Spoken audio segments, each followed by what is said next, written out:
In 1994, the first ever Resident Evil game began development and was scheduled to release in 1996. Developed by Team Horror, a Capcom development team largely consisting of newcomers within Planning Room 2, a studio that would later become Capcom Production Studio 4. Produced by Tokuro Fujiwara and directed by Shinji Mikami, beneath him was a team of planners who made a variety of decisions on how the general design of the game was to fit, from proposing map and item designs to developing the game's backstory.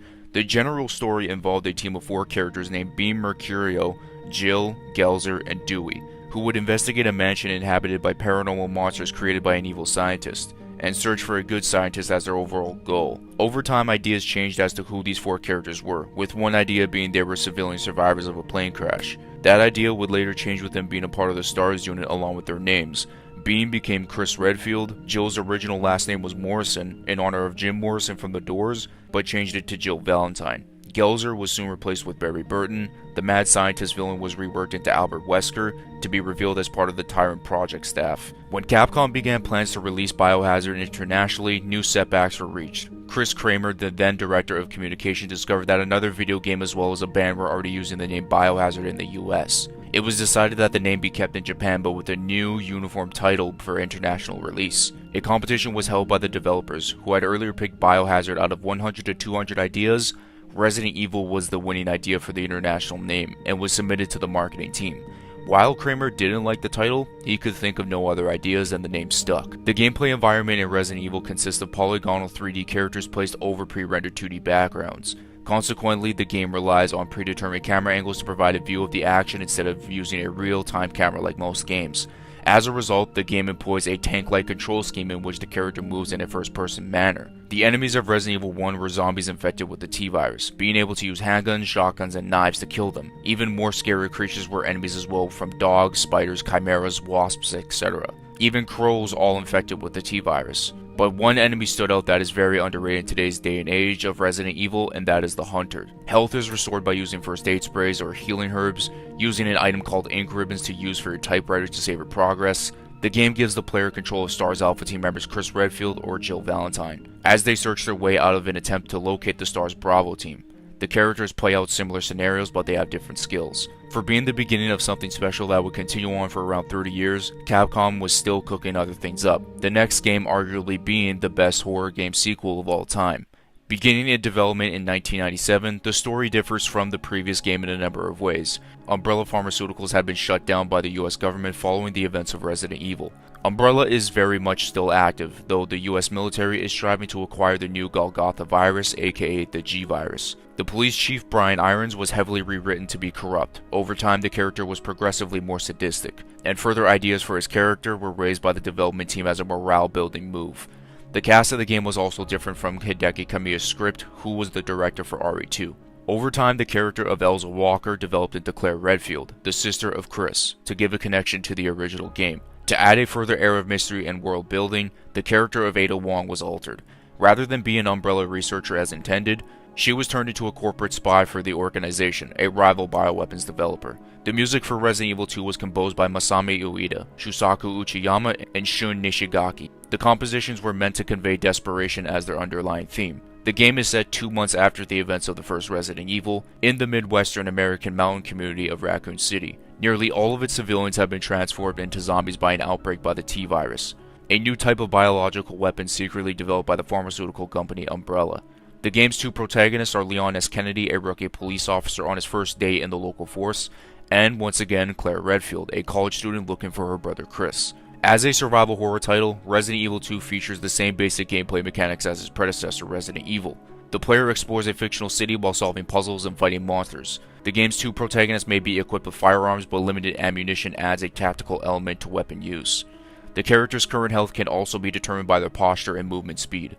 For example, a character will hold their stomach in pain if wounded, and will limp slowly if on the verge of death. Each protagonist is joined by a support partner during the course of the story. These characters accompany the player in certain scenes and occasionally become playable, Leon's being Ada Wong and Claire's being Sherry Birkin. An interesting element to this game was the fact of multiple scenarios being A and B, both protagonists having their own stories in each of them. But the canon route was confirmed to be Claire A and Leon B. Bonus costumes were able to be unlocked as well, along with minigames being the Fourth Survivor and the Tofu Survivor and Extreme Battle.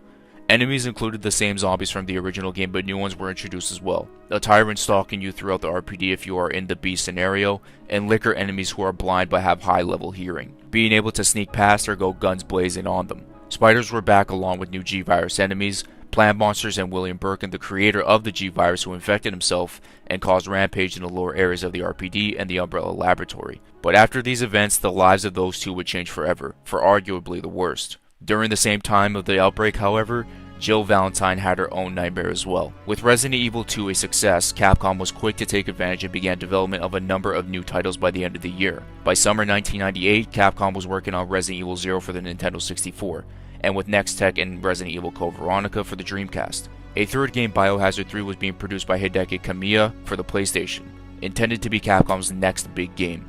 The game's story was intended as a standalone expansion to the Resident Evil 2 story, rather than an entirely new setting in itself.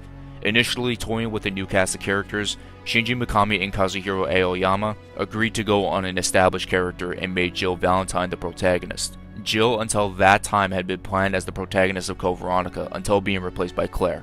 In her attempt to escape a ruined and zombie-infested Raccoon City, Jill Valentine realizes that she must fight her way out of the city, which had been reduced to complete chaos. After being almost eaten in her initial escape attempt on September 27th, she makes her way into a warehouse with Dario Rosso, where they waited out for another day, but she finally gives up on waiting for a rescue party. Dario refuses to leave and locks himself up in a crate. By chance, she stumbles onto fellow STARS members Brad Vickers, saving him from a zombie attack, although he is bitten. He warns her of an unknown threat and tells her they won't make it out because he's after STARS members. There's no escape. Jill heads to the police station searching for a way out of the city. Brad runs to the station after her, warning her to run. However, he is then overpowered and killed by the threat he mentioned previously, the Nemesis T-Type. She escapes 2 encounters with the monsters in the station and heads downtown to find the source of an emergency radio transmission coming through the RPD STARS office communication system. The gameplay in Resident Evil 3 is essentially the same as the previous installments, with only a few minor adjustments to core mechanics. Unlike the first 2 games, the player is unable to choose one of 2 playable protagonists, instead playing solely as Jill. Akin to previous titles in the series, the player is able to control a supporting protagonist, Carlos Oliveira. Resident Evil 3 also introduces the 180-degree spin action that allows players to swiftly turn and retreat faster through a simple button combination called Quick Turn in the button configuration. This was later implemented in future installments. It also introduced the dodge move where the player can dodge an enemy's attack. It's a very useful feature because enemies in this game are faster and can now move on stairs. It was also the first game in which the player can go upstairs without having to push a button on the controller. All the later games had this feature with the exception of Code Veronica. Resident Evil 3 also introduces live selection. At certain points in the game, the player will have 2 choices, usually bringing the game to another twist such as alternative enemy placements or new cutscenes. These decisions do not affect the game's ending. This is also the only game in the Resident Evil series to use the live selection style of play. Another entirely new feature is making ammunition with gunpowder that the player finds lying around. Another new feature is the ability to attack certain objects in the environment, such as oil drums, causing them to explode and dealing severe damage to or killing any enemies in their vicinity. Resident Evil 3 also added randomization to the gameplay. Some items such as ammo, medicine, and even some weapons did not have a fixed location, but would instead appear in different areas. The enemy placement also could change from one playthrough to the next. The player's choice could also affect the storyline, including the ending. The next game released in the year after was completely different from its previous installments, as it kind of was its own standalone game even though being canon to the series, being Resident Evil Gun Survivor. The plot follows around an agent named Ark Thompson who was requested by Leon S. Kennedy to infiltrate an Umbrella facility. He managed to breach security in the Umbrella-controlled Sheena Island by impersonating the leader of the Umbrella facility, Vincent Goldman. Goldman, after being told of Ark by a small boy, Lot Klein, causes an outbreak intentionally, causing him to lose his memory and his train of thought. Thus, the game begins with Ark not remembering who he is. Ark's journey throughout the island slowly leads him to believe he is Vincent Goldman and is responsible for the horrible experiments conducted on the children brought to the island, but would later gain his memory back. Contrary to Sega's The House of the Dead and Capcom's Umbrella Chronicles, Resident Evil Survivor is not an on-rail shooter. All movement is based around the wish of the gamer as they walk around the 3-dimensional setting. The game features branching paths that allow the player to determine how the story will unfold and who they will meet along the way. Resident Evil Survivor is unusual in that it only lets the players save if they die and decide not to continue, or if they beat the game. Saving, however, only saves items, weapons, ammos, and files, not actual progress. Also, Gun Survivor has the most tyrants being featured in a single Resident Evil game. Resident Evil Code Veronica was developed from 1998 to 2000, with additional work done to release a complete version a year later. A playable demo was featured at the fall 1999 Tokyo Game Show. The game was initially released in early 2000 as a Dreamcast exclusive. Resident Evil Code Veronica was developed after the release of RE2. Capcom and Next Entertainment had concerns that a port of Resident Evil 2 to Sega's new Dreamcast console would be of inferior quality compared to the PlayStation release, so the port was cancelled. Instead, they began plans for a new game for the Dreamcast, which was reported on by the press in August 1998, before its official announcement by Yoshiki Okamoto the following October at the New Challenge Conference. It has been 3 months since the total destruction of Raccoon City, and Claire Redfield is still searching for her missing brother Chris. Claire's search takes her to an Umbrella-owned facility in Paris, where she is discovered to meet with fierce resistance. Claire attempts an impressive escape from the clutches of the hired soldiers, but was captured nonetheless. After being interrogated and knocked out, she was transported to the remote Rockford Island. She awakens to the sound of explosions, facing imminent death. Claire receives an opportunity once more when an inexplicable air raid on the island wipes out most of the island inhabitants, and damages the majority of its structures. Unfortunately, the air raid also causes the accidental release of T-virus samples and BOWs, which spread quickly and wipe out the remaining survivors. Claire is thrusted back into the world of survival horror once again, with the odds seemingly stacked against her. Claire finds support in fellow inmate Steve Burnside, but encounters untold hardships when the insane island commander, Alfred Ashford, and his equally evil twin sister Alexia. Meanwhile, Chris has been in hiding with the surviving STARS members following their harrowing survival story at the Spencer Mansion in Raccoon City. When word from Leon reaches him that his sister Claire has been captured by Umbrella, he races against time to reach Rockford and rescue her from danger. However, what Chris discovers on the island is something he never expected. A man from his past who should by all rights be dead. His former captain, Albert Wesker. Wesker has his own agenda that he is relentlessly executing. He is working for a new enemy, pursuing an unknown interest. As soon as Chris finds out, this is not the Wesker he remembers, as Wesker possessed superhuman speed and strength. Resident Evil Code Veronica is the first Resident Evil game to use a 3D background instead of pre-rendered ones. However, the player still has no control over the camera as it swings between semi-fixed angles and the skybox is pre-rendered. Two weapons, the sniper rifle and linear launcher, can be fired from the character's view, and the unlockable minigame has a first-person mode available. Many features have been brought over from RE3, for example, the oil drums and the 180-degree turn, such as upgradable handgun parts and side packs for larger item capacity are featured, as well as new weapons such as explosive crossbow bolts and anti-BOW rounds for the grenade launcher. A unique feature is the ability to dual-wield pistols, letting the player target two enemies at once. There are three protagonists in this game: Claire, Steve, and Chris. However, unlike the first two games where the player could choose which character they want to play as, the player is forced to control Claire for the first half of the game, then complete the second half with Chris. The game Biohazard Fire Zone was announced by Capcom in February 2001 as part of a deal with Namco in developing an arcade game tie-in to the Resident Evil series. Back in 1998, Capcom had toyed with the notion of developing an arcade game after the proper establishment of the franchise. The game was later renamed to Resident Evil Survivor 2 Code Veronica. This game was to make the fact that it was an adaptation of the recently released Resident Evil Code Veronica more clear. It also solidified itself as a sequel to Biohazard Survivor, a series offshoot released the year before. The game's plot is practically the exact same as Code Veronica. In this game, players have the option of choosing between either Claire or Steve. Two-player cooperative play is possible. The gameplay is closer to that of a standard first-person shooter than the original Gun Survivor game, and instead of a manual crosshair, the game uses a fixed crosshair that remains at the center of the screen. There is no voice acting in the game, the dialogue is only shown in subtitles. Chris is one of the unlockable characters in the game. Resident Evil Gaiden was officially announced in May 2001 as being under the development of British gaming company M4. This game was non-canon to the timeline. The title depicts a viral outbreak on a luxurious passenger ship, the Starlight. It introduces an underground organization established to put an end to the global operations of Umbrella, the company responsible for the Raccoon City disaster. Leon, one of the protagonists of Resident Evil 2, joined the initiative and received orders to investigate the ocean liner Starlight, which is rumored to be carrying a new type of BOW developed by Umbrella. As we all know, the most infamous thing about the game was Leon bleeding green. Turns out he was a Celtics fan all along. The game features 3 playable characters and consists of exploring areas, collecting items, and combating enemies in the process. To attack, the player has to press the action button while the reticle is in range of the enemy. Following the release of Resident Evil 3 Nemesis in late 1999 and the decision to redevelop Biohazard 4 as Devil May Cry, Production Studio 4 was temporarily without any Resident Evil games in development. Shinji Mikami, the executive producer of the studio, tasked his team to work on a new game that raised eyebrows, a remake of the original game. Development time could be sped up by copying the archive notes for the original game.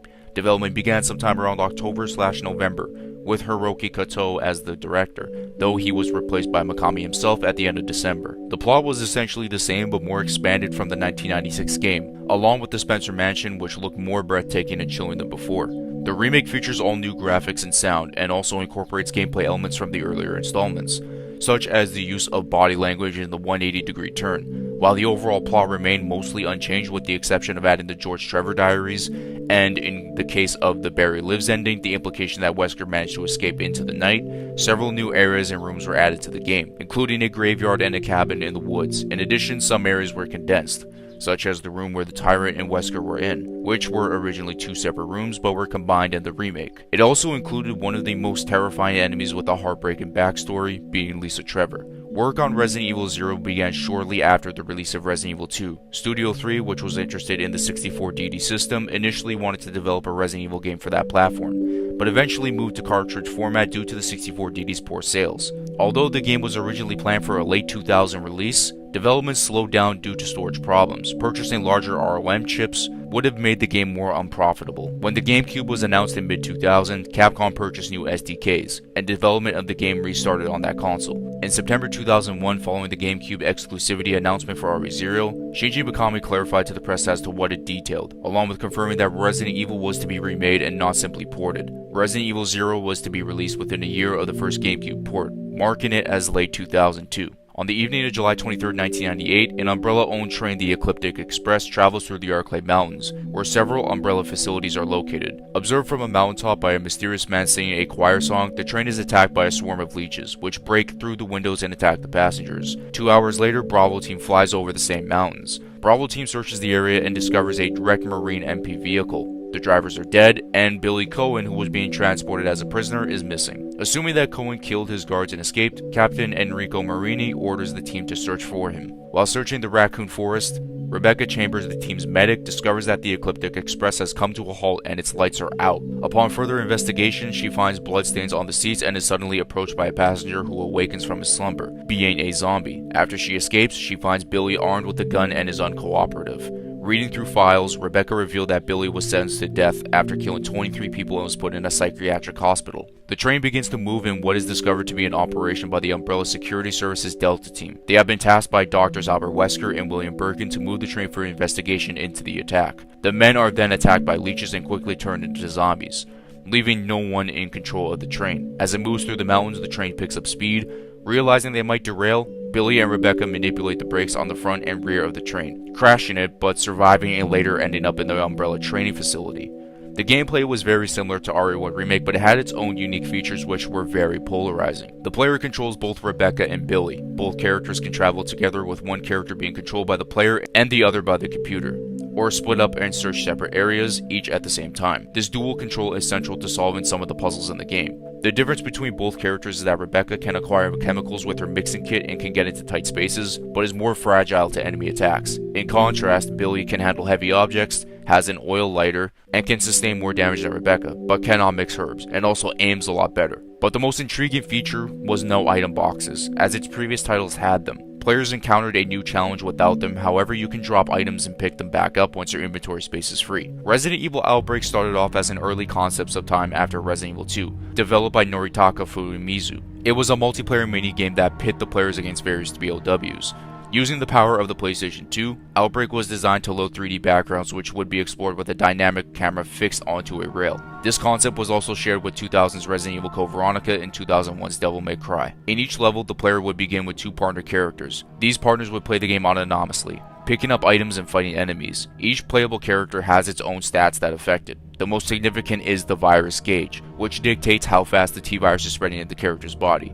Once the gauge reaches 100%, the player will collapse and get a game over in offline mode. In the online mode, the player will become a zombie and get the chance to attack the other players after being killed. The player chooses a scenario, difficulty level, and a character. The difficulty level is tied to what enemies and items the player encounters as they progress through the scenario. The game has 5 of them. each of which has an event checklist consisting of special actions that the player must perform to reach 100% completion. Upon doing so, the player will unlock Infinity Mode, in which all the player's weapons never break or run out of ammunition. On December 31st, 2007, Capcom shut down the US servers for Outbreak, and on June 30th, 2011 for the Japan servers. Outbreak File 2 was essentially the same gameplay-wise, but different story elements to it. Also forgot to mention that this does take place in Raccoon City at the same time as RE2 and RE3. Honestly, have no idea if the Outbreak games are canon or not, particularly the first scenario in the first game.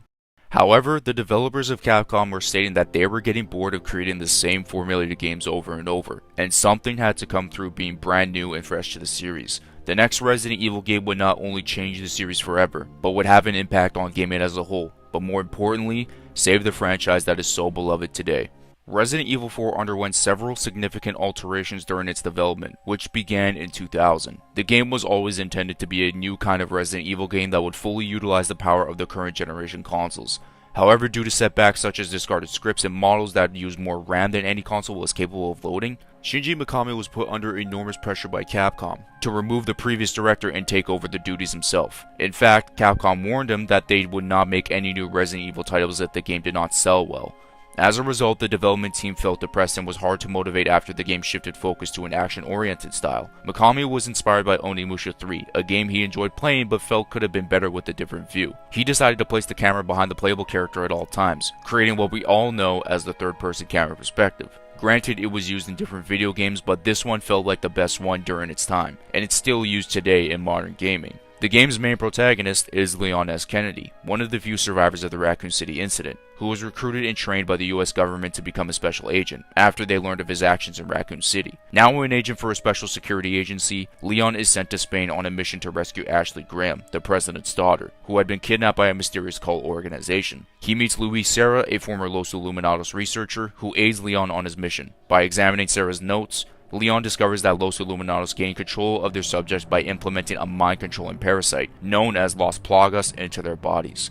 And even having his first encounter with the Ganado, he knew these were not normal zombies to begin with. Crossing paths between the cult leader Osmond Sadler, Salazar, Ada Wong after 6 years, his former friend Jack Krauser, all to rescue the president's daughter. Resident Evil 4 was the first title in the series to implement the third-person view, rather than the original fixed camera angles of its predecessors. Its mechanics were completely revamped to incorporate fast-paced gunplay, quick controls, and shootouts involving massive crowds of enemies in more open areas. Ink ribbons no longer existed, as you can save as many times as you want. QuickTime events were a key part into the game and was littered with them being a polarizing feature. An attaché case was available, giving you more inventory and an ability to expand the cases from the merchant, who gave you weapons, health, and upgrades all for a fair price. You can sell your weapons to get better and more powerful ones, and find treasure to get richer to help with upgrades and much more.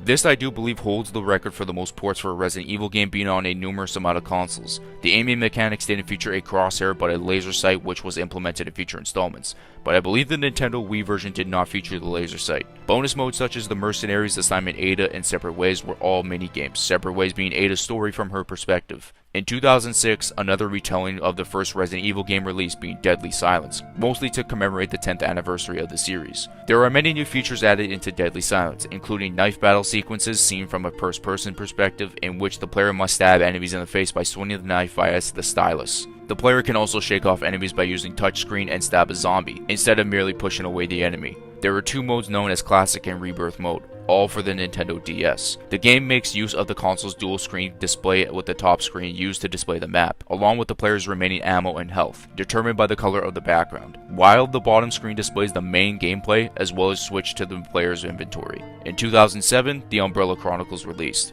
The game was co-developed by Capcom and Cavia and produced by Masashika Kawada, who was behind the PS2 port of Resident Evil 4. The game was initially going to play similarly to Resident Evil 4, however in an interview with Famitsu, the game's producer Kawada revealed the reason for the drastic change in gameplay. According to him, Wii users like easiness, and that a Resident Evil 4 style game is too complicated for Wii users to enjoy. The game features past game stories through a first-person perspective and does not allow free movement. It features Resident Evil 0, Resident Evil, and Resident Evil 3 Nemesis, to show the events that lead to Umbrella's end in 3 scenarios, with sub-stories that were never seen before explaining other events.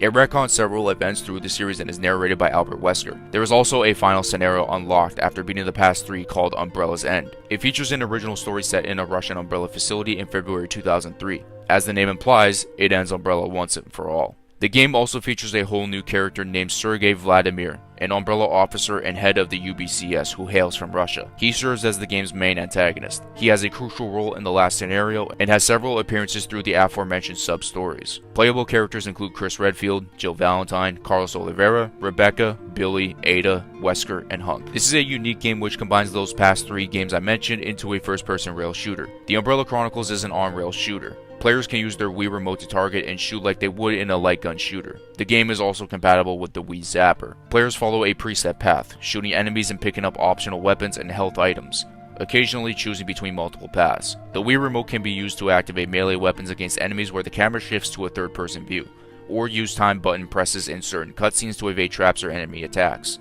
Each stage is split into individual chapters and contains save points at the end of each chapter.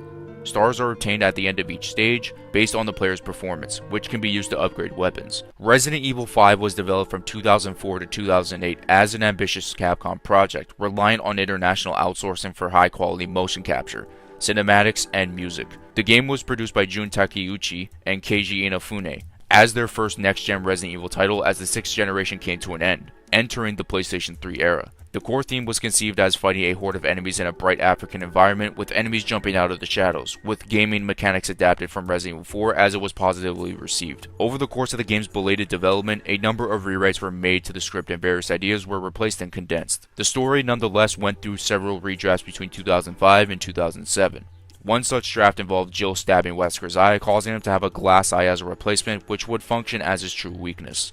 There was also the idea of branching story arcs. For example, Jill could die if the player made the wrong choices. The game starts in 2009, 6 years after the destruction of Umbrella and 11 years after the destruction of Raccoon City. Chris Redfield is sent to investigate the possible BOW smuggling in Africa. Upon arriving in the Kijuju Autonomous Zone, Chris meets his partner Sheva Alomar of the BSAA West African branch. Together, they attempt to rendezvous with the BSAA's Alpha team, who were attempting to intercept a BOW smuggler named Ricardo Irving. By the time Chris arrives in the city, most of the townspeople have already been affected with Type 2 plagas. Hunting down Irving and killing him lead to even more mystery. Albert Wesker survived the night at the estate in 2006, along with Jill, who was controlled by the P-30 device that Wesker created. Getting Jill back and finally killing Wesker, which brought the biggest rivalry in the series to an end. Resident Evil 5 features similar gameplay to Resident Evil 4, utilizing the same over-the-shoulder view. The game's environment also plays a significant role. The Mercenaries minigame, which was featured in both Resident Evil 3 Nemesis and Resident Evil 4, also made a return. The player is now more dependent on the second player or AI than in older games. When the player or partner's health bar drops down to 0,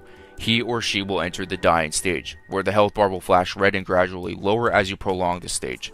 In this case, they must either be healed or resuscitated by the other using the partner action button. The hand-to-hand combat was expanded upon showcase more melee moves, from uppercuts, roundhouse kicks, straight jabs, haymakers, neckbreakers, and many more, but more importantly, a boulder punch. DLC content was added with Lost in Nightmares and Desperate Escape, recapping the night at the Spencer estate with Chris and Jill, which all led to her nearly sacrificing herself to save Chris. Desperate Escape showcasing Jill escaping the island with Josh Stone, later meeting with Chris and Jill in the vault. The development of the Darkside Chronicles as an on-rail shooter was decided because Capcom considered it the best way to retell the scenarios that could not be included in the previous game. With this title, Masashika Kawada wanted to put a much bigger emphasis on horror, employing a camera system that would try to convey a sense of actually being in the game. To research realistic camera shaking in hectic situations, one of the team's members went out in town for a day to make motion tests with a camcorder. Another important aspect to create the game's atmosphere was achieving high-quality graphics, which Cavia used all their resources for. The game's plot revolves around the personal stories and tragedies in the series. Its main focus is retelling the events of Resident Evil 2 and Code Veronica, with a third act which ties the two together. Claire Redfield and Leon are the main protagonists of this game, but there is one more story that was very essential for Leon's story, and something his fans all needed. In 2002, somewhere in South America, Leon and his partner Jack Krauser are searching for Javier Hidalgo, an ex-drug lord who had been reported to be approaching Umbrella Incorporated. However, when Leon and Krauser reach the nearby village, they discover that the people have been turned into zombies.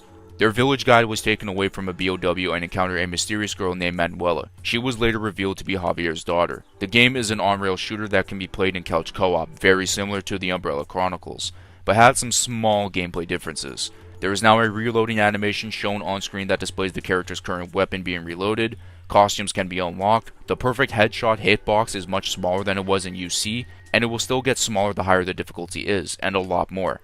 I can't find much info about this game's development, but the next game released in 2011 is Mercenaries 3D. Unlike most other games in the series, players have the option of aiming from a first-person viewpoint, although the over-the-shoulder aiming popularized by Resident Evil 4 and Resident Evil 5 is also available. The roster contains the STARS members, Claire, Hunk, and Krauser. Resident Evil Revelations was started from the ground up as a horror game that would focus more on the horror elements of the series on its surface, unlike Resident Evil 5. While wanting to make a game that would be fun for fans of older titles, it was also to remain in a modern style to avoid looking dated. A second idea by the producers was that the game be structured as an American serialized drama that would present a wider cast than earlier Resident Evil titles, which were typically limited. Jill Valentine, Chris Redfield, Raymond Vester, Parker Luciani, Jessica Sherwood, and many more were in this cast. The idea of a cruise ship setting emerged after the decision to make the game more emphasized on horror, as an outbreak on a ship would leave a person trapped with no means of escape. Set mainly in Europe, Revelation sees the player characters traverse ravaged cities, ports, and snowy mountains. Jill and Parker are sent out by BSA head Clive R. O'Brien to search for Chris and his new partner Jessica Sherwood, who have reportedly gone missing during a mission. Meanwhile, Chris and Jessica are operating in a snowy mountain region, searching for evidence of the return of Veltro, a bioterrorist organization responsible for the attack and subsequent outbreak in Terra Grigia. The gameplay was very similar to Resident Evil 4 and 5 due to the third-person camera, but was a lot slower paced than those two games, bringing some elements of survival horror back into the series somewhat.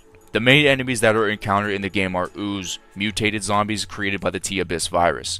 Bearing a resemblance to the Regenerator from Resident Evil 4, these sickly monsters are adapted primarily for aquatic environments. As such, their flesh and bone is soft and malleable, allowing them to fit into ventilation shafts along with the Queen Zenobia to get around in ways the player can't. In addition, the Hunter makes its return, with a new variant mutated with T-Abyss that allows them to become invisible. There are no health bars or health ratings in this game. Instead, blood splatters on the screen depending on how much health you have. For example, if you have full health, the screen would be plain and clean, but when you're really low critical on health, the screen would be full of blood and the colors of the environment will look dull and almost black and white. You're able to swim for the first time in an RE game, and dodge mechanic from RE3 was back. Upgrading weapons had a different approach. Players find upgrade kits throughout the environments or for meeting certain criteria in-game, and attach those upgrades to the weapon they desire. Over the 6th console generation, Capcom launched an initiative to expand the reach of its IPs by publishing third-party titles, in a variety of styles not typical of their franchises. They collabed with Slant 6 for Resident Evil and Ninja Theory for DMC. I guess you can say this was around the dark years for Capcom. Slant 6 came out and released an RE game, Operation Raccoon City, while Ninja Theory did DMC Devil May Cry. The story itself for Operation Raccoon City was really weird. You were a part of Hunk's unit, I guess, and are commanded to hunt down Nemesis and get it back under control. And your final boss fight is Leon and Claire having the choice to either kill them or let them live. If the players are shot repeatedly in a short time frame, their blood will attract zombies and BOWs until the bleeding stops a few moments after. There was also some competitive multiplayer modes and such, so yeah, let's get into the canon event actually with the next game. Director Ichiro Sasaki, director of Resident Evil Outbreak, devised an ambitious massive-scale scenario which would be told in the form of a hero's journey. This idea was expanded to be multiple hero journeys, and it was agreed there would be an assembled cast of protagonists rather than one, each going through their own thematic journey. This idea evolved to give each character's story its own style of horror to make them stand out. As Sasaki felt, these characters would naturally react different even to the same conditions. Enter Resident Evil 6. Leon's story was planned out as calling back to ideas from the original Resident Evil, with the cast focused on investigating the case. Chris's story was planned with Resident Evil 5 in mind, being more military focused, with Chris confronted with the deaths of his teammates and being made alone and vulnerable. Jake's story was given the fear of being pursued, something very similar to Resident Evil 3, leading to the creation of Ustanok as a recurring boss. Ada's story was planned out to tie together loose threads from the first 3 stories. The game takes place over a period of at least 6 months, from December 2012 to June 2013, which is over 15 years after the US government's destruction of Raccoon City. It also takes place in various locations around the world like Edonia, China, and Tall Oaks. United States President Adam Benford plans to publicly reveal the government's involvement in the 1998 Raccoon City incident during a seminar held at Ivy University in the American town of Tall Oaks. However, during the seminar, he suddenly mutates into a zombie after inhaling an infectious gas of the newly developed C virus, Leon having to shoot and kill his former friend in order to save Secret Service agent Helena Harper's life. She, however, lets Leon know that she has a lead and will explain everything to him once they get to Tall Oaks Cathedral. There she explains Derek Simmons, the National Security Advisor, is behind all of it. After the deaths of several soldiers under Chris's command in Edonia, 6 months prior, specifically on December 24, 2012, Chris left the BSAA and became a drunken wreck. However, he was convinced by Piers Nivens to come back and finish his mission to end bioterrorism. Although initially hesitant, Chris eventually returns to the organization he once co-founded. Chris and the BSAA, including Piers, are then sent to the war-torn coastal Chinese city of Langxiang. I could be pronouncing that wrong. Jake Mueller is a mercenary from the fictional South Slavic Edonian Liberation Army, who partners with DSO agent Sherry Birkin during a bioterrorist attack. Sherry needs Jake's rare antibodies that could lead to an antidote for the C-virus. In return, Jake demands $50 million. He is also to be revealed as the son of Albert Wesker. In Ada's story, it is revealed that the Ada Wong that interacted with Chris and Piers was actually a doppelganger. Yep, I know. A scientist named Carla Radams. Featuring the same third-person camera as 4 and 5 did, 6 did feature more action gameplay elements like being able to move while shooting. Aside from the new cover system, a dodge mechanic has been added.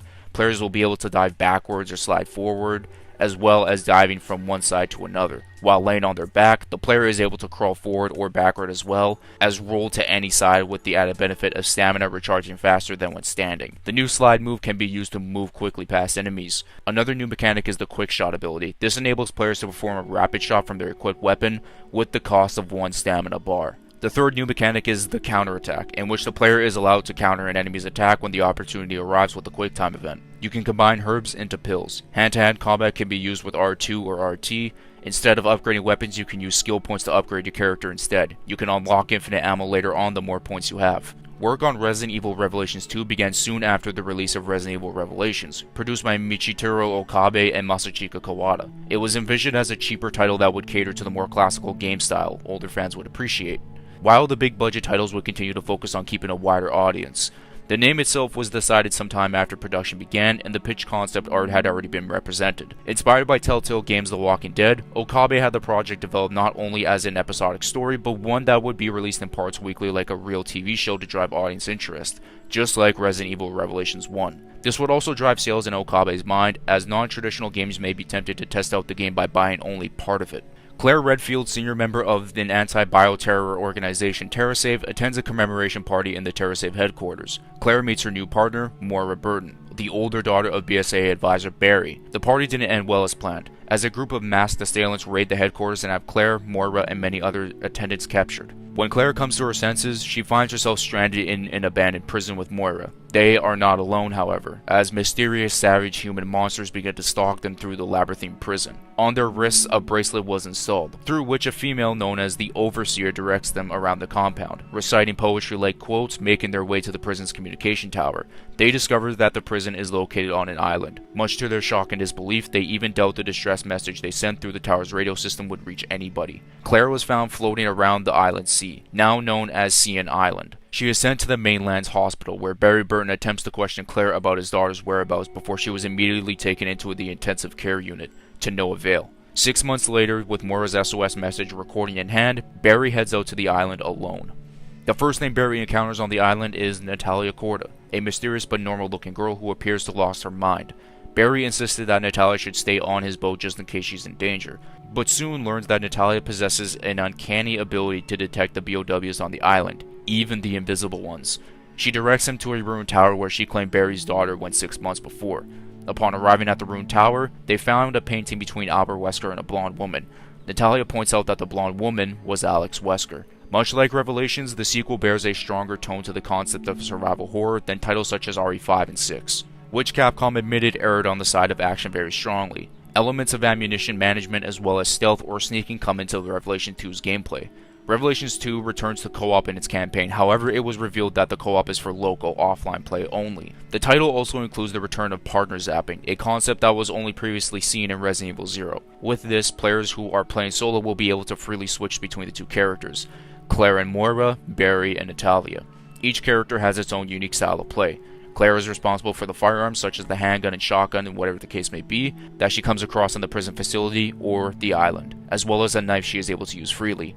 Moira fills a support role. Her primary item is a flashlight found with Claire's knife. Moira is able to not only provide light for Claire but also use the light to blind or stun enemies. The reason as to why she did not use guns is story related. Barry's was the same as Claire but with different weapons. Natalia was able to fit into tiny holes and seems to help progress through the game, and can point out invisible enemies to help Barry. Resident Evil Umbrella Corp, developed by Capcom's Osaka studio, which is Capcom's headquarters, the team aims to create a game with concentrated fast-paced combat and multiplayer experience offered by current esports in the market. Instead of a large open environment, the maps featured in the game are usually small and dense. The game drew influences from Western-style shooters for Microsoft Windows. The name Resident Evil Umbrella Corps was trademarked by Capcom on July 29, 2015, and was revealed at the Sony Computer Entertainment's press conference at the 2015 Tokyo Game Show 1.5 months later. The story follows an agent codenamed 3A7. He is sent on missions by his superiors in order to test out new equipment such as the zombie jammer. Once the testing is successful, his superiors try to kill him by sending him on more dangerous missions. The story ends with 3A7 overcoming all odds and surviving all of the missions, scaring his superiors. Unlike the previous shooter, Resident Evil Operation Raccoon City, Umbrella Corps focuses much more on close quarters battle and tactical combat. Unlike previous installments, due to the focus on tactical combat, players can aim their guns while on ladders, opening doors, and while using their tactical shield. This game entirely was received poorly and was arguably the biggest dud in Resident Evil's history. Capcom was in the phase as to where it was now or never. The game they released next year not only saved Resident Evil, but honestly, saved Capcom as well. On January 4, 2014, Capcom CEO Kenzo Sugimoto personally telephoned Jun Takeuchi, who had previously produced Resident Evil 5, wanting a new Resident Evil title in development after Resident Evil Revelations 2's release. The game was greenlit for a second time, now with Takeuchi in charge. He also gave himself the duty of finding a cost-effective solution to art design, the price for AAA development of which was becoming a serious problem for Japanese gaming. In the first 2 months, a development team of 10 people were formed, and they began listing things what to and not to have in the game, based on Takeuchi asking what Resident Evil meant to them. Focusing on atmospheric horror and item management were agreed upon. Online play was rejected due to concerns a 2-player horror game would be practical, while an open-world setting was rejected due to the belief that by keeping a more constricted setting, it would be a greater visual quality. Reminding himself of his work for the original Resident Evil, Takeuchi wanted the story to be contained within an isolated house, echoing both the original game as well as The Evil Dead, which Masachika Kawada watched for further insight. Resident Evil 7 Biohazard was then released, directed by Koshi Nakanishi. It was set in mid-2017 somewhere in the southern United States, where there have been reports of ghosts sighted around the bayou of the town Dulvey, Louisiana. The game begins with Ethan Winters traveling to Louisiana after receiving a request from his wife Mia to find her there, despite the fact that Mia had gone missing 3 years ago and was presumed dead. When Ethan arrives, he finds a seemingly abandoned farmhouse with Mia imprisoned in the basement. Mia warns him that they must escape before Daddy finds them. Ethan then receives a phone call from a woman named Zoe, who tells him that there is an escape route through the attic. However, as Ethan and Mia make their way up there, Mia suddenly goes berserk and begins attacking Ethan, forcing him to kill her in self-defense. He is then knocked out by Jack Baker, the patriarch of the Baker family. Unlike most Resident Evil titles, Resident Evil 7 Biohazard strictly follows a first-person perspective. Health in-game is tracked by a combination of blood buildup on the player's user interface, and from an electronic codex on the player's left arm. This codex emulates the early series entries by giving a rough estimate of the player's health depicted by a color ECG, green indicating full or high health, and yellow, orange, or red indicating significant damage. Ammunition in-game is scarce. Handgun bullets tend to be the most common type of ammunition. All other ammo types are significantly rarer, further encouraging conservation of ammo in combat. Some ammo types can be crafted with the usage of chem fluids and other base components, such as using gunpowder and a chem fluid to create handgun bullets. This crafting system also allows the player to craft significantly more potent ammo with the usage of a much rarer strong chem fluid. Puzzle solving was a key component for this game, being a returning staple to the series. Resident Evil 7 features a modest selection of weapons ranging from knives, handguns, shotguns, and an SMG, to special weapons like a grenade launcher and a flamethrower, referred to as a burner. Resident Evil 2 Remake's development team consisted over 800 people. Capcom saw the game as a new entry in the series rather than a simple remake. Development of the remake began in 2015 and soft announced in the same year, which leads to this legendary photo right here. The team had to decide what camera would be used for the gameplay. They ultimately decided for it to be third person. A few story elements were changed in order to have better pacing or make them feel more dramatic. One example of this is Chief Irons arriving after Claire battles William Birkin for the first time. The story, however, is relatively the same as RE2 original, so I won't bother wasting any time on that. But now, to the gameplay. Just like Resident Evil 7, this game uses the RE engine, and that is the case for future games going forward. The inventory in the game is similar to RE7, which starts out with 8 slots but can be expanded to the maximum of 20 by collecting the hit pouches scattered throughout the game. Certain weapons found in the game take up 2 inventory slots, while others may only take 1 before upgrades are applied. Ammo no longer stacks up to 255 as the original. Each of ammo type have the maximum stacks of their own. For example, handgun ammo is 60 bullets per slot. Features such as photorealistic visuals are possible. Enemies react in real time, taking instant visible damage. Limbs can be ripped off of enemies and the character shows bite marks when they take damage. A mechanic which was first featured in Resident Evil 3 is the ability to mix different types of gunpowder to create different types of ammunition. Weapons within the game are upgradable by finding the correct parts for that weapon as the game progresses. Certain upgrades may increase damage dealt or increase ammo capacity. The knife also has a new gameplay mechanic with a durability rate. If a knife is used for the defense during an enemy attack, the player must finish killing that enemy to recover the knife, something that wasn't possible in the RE1 remake. 3 difficulties are in this game, being assisted, standard, and hardcore. The Resident Evil 2 remake went on to become the highest sold Resident Evil game to date, excluding the ports. So with this success, did it stop Capcom from continuing remakes? Absolutely not. Enter Resident Evil 3 Remake in 2020. The game entered production alongside RE2 after the completion of RE7. To keep the project secret, it went by the codename Escape. Other than Division 1, development was also outsourced to Osaka's M2 Incorporated. As the game was being made alongside Resident Evil 2, they were receiving updates on the engine by Resident Evil 2's programmers, but overall this engine was being forked to allow actions not considered for that game. The story begins with the live action and CGI opening cutscenes of news reports flooding in about the outbreak in Raccoon City. While Umbrella scientists finish work on their latest project, the Nemesis, after the opening title sequence, the pod containing the Nemesis within can be seen being loaded onto a chopper. Afterwards, Jill Valentine experiences a nightmare, where she closes her window and stumbles into her bathroom. She shuts off the faucet of the sink only to see blood patter into it. When she looks up, she sees herself beginning to transform, and recoils in terror. She notices she has physically transformed into a zombie. She picks up a nearby handgun and presses the barrel to her temple. She then fires before waking up. Everything after was the beginning of a living nightmare with Nemesis and the beginning of RE3 Remake. The dodge function of the original returns, but has been altered. The player can use the dodge command at any moment to quickly move a couple steps in any direction. This can be done consecutively with diminishing results. If the dodge is timed correctly with an enemy attack, Jill will make an evasive roll. The player can then hold the aim button to auto-target the enemy with the bullet time effect for a few moments. Carlos would have another quick step move of shoulder ram, and timed correctly with the haymaker punch that can even stun a hunter. In terms of fighting mechanics, the knife can no longer be used as a defensive melee weapon like in RE2, and must instead be equipped to use as a normal weapon. If under attack, the player must use a button or button combination to struggle out of an enemy's grab. This mechanic was inspired by the original game and can be used to evade large groups of zombies rather than being quickly mobbed. This game had 5 difficulties, being assisted, standard, hardcore, nightmare, and inferno. Capcom wasn't done with RE in 2020 and decided to release a new multiplayer game, Resident Evil Resistance. Work began in 2017 when Capcom approached Neobar to develop a game for them. Neobards had a close relationship with Capcom, having previously worked to remaster Devil May Cry and Onimusha, and porting Resident Evil Origins Collection to the Nintendo Switch. Capcom's general idea for the game was that it would be a PvP online title that would be recognizable as sharing the same world. Resident Evil Resistance is a team-based cooperative game with sessions consisting of a maximum of 5 players. 4 players take the role of survivors who are given tasks to complete while being attacked by BOWs. The 5th is a mastermind who can manipulate the facility, watch the others via CCTV, and send mutants to fight them. The survivors must work together in order to escape the Umbrella facility within a given time limit. When a survivor takes too much damage, they get in a down state, and a teammate can revive them if they get there in time. If they don't get any help, the player will respawn elsewhere, but a chunk of time will be lost with each death. As the mastermind, the player must watch the survivors via security cameras and prevent them from escaping, impeding their progress by locking mechanical doors, placing traps, or summoning creatures and even controlling them. Certain masterminds have their own specialties, with Alex Wesker primarily focused on using traps to hinder survivors, and Annette Birkin using viral enhancements to buff creatures.